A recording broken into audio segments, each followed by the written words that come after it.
The last week we went over how to become a firefighter, and before that we went over an introduction to the fire service. So I hope you guys have started the process, and I hope you guys are excited, because this week we're going to be talking about ride-alongs. So I'm going to be giving you guys a breakdown of station ride-alongs, what to do and not to do, and I'm excited. Let's get into it. Whether you're doing a ride-along for fun or you're doing it as a requirement for your EMT course, it's always important to show up early. Usually 15 to 30 minutes is safe, and it shows that you're professional, you want to be there, you want to learn. On another note, I don't care about this, but I know some crews and some departments like this.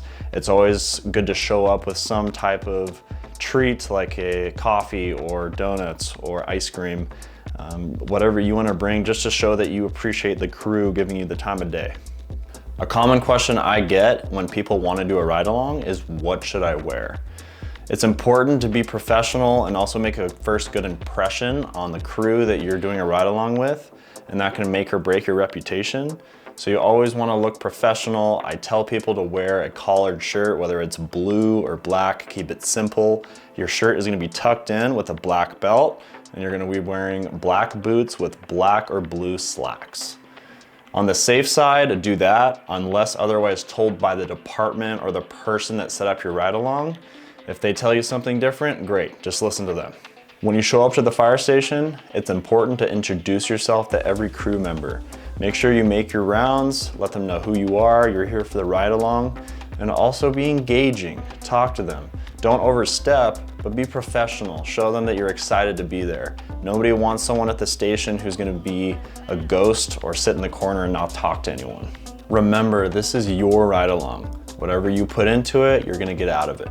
When I was doing ride-alongs trying to get hired, I brought a notepad and a pencil, and whenever someone told me something important and that really I wanted to stick, I would go away when I had some alone time and write it down. You don't always need to be writing as someone's talking to you, but it's important to talk to everyone on the crew, whether it's someone new like a rookie or someone who's been on for several years and is more seasoned. They're gonna have different inputs and experiences, and it's important to learn from everyone. In my opinion, it's always important to have a set of questions written down before you go into the fire station. That way you're prepared, and whenever you get an answer, you can write it down. But other than that, it's important to observe and learn when the crew is doing some sort of training or they have some plans for the day. Don't overstep, read the room. Know when to engage and know when not to. It's important to observe and let the crew do their training or whatever plans they have, and you watch and learn. Sometimes that answers the most of my questions is when I'm actively listening. My next talking point is fitness. It's important to show up to the station for a ride-along and be in somewhat good shape, because most crews do a workout every day, and most crews will allow you to work out if you have an extra set of clothing to work out in. And it's also a good first impression to show up and you're in shape, and it shows that you're serious about the career. Hopefully during your ride-along, you get to go to a station with a decent amount of calls, whether you're on the engine or the rescue. Remember to be professional on scene. You're gonna be in people's homes. You're gonna be around the crew that you're riding along with. If people want you to step in and help, that's an important conversation to have with the senior firefighter, and he can ask the captain about that. But sometimes you'll just be observing, other times you might be helping with simple tasks. When I did ride-alongs before I was getting hired, I had a blast. I had multiple different stations that I visited, and I talked to many different crews, and it's a lot of fun.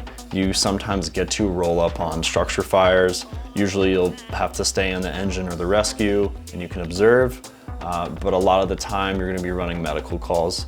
And you get to see what that is like on a day in, day out basis for the crew. And it really shapes and gives you a perspective of what the job entails. And that's why I tell everyone to do ride-alongs before they start pursuing this career, to make sure if they like it, to make sure that they're not gonna waste their time down the road. So get in there early, start that process, and ask good questions. While you're doing a ride-along, another point I wanted to mention is be a team player. What I mean by that is if there's dishes to be done, go do the dishes. If the trash has to be taken out, take out the trash. I don't expect someone doing a ride along to do all those things, but at least from my perspective, it shows that you want to be there, you want to be a part of the team, and you want to be active in creating good relationships. And that shows effort, and you're going to put forth effort in the small things. It's going to show in the bigger things, and people will recognize that.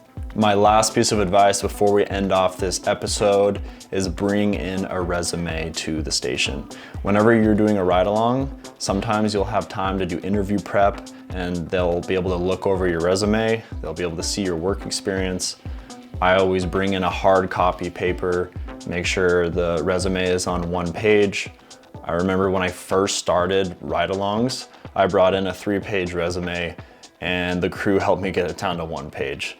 And don't be afraid of constructive criticism. You're gonna get a lot of it in the fire service. So let them go over your resume, have them cross stuff out, ask them to help you. And when you have some time, hopefully you get to go over some interview prep, but we'll talk about more of that in the next episode.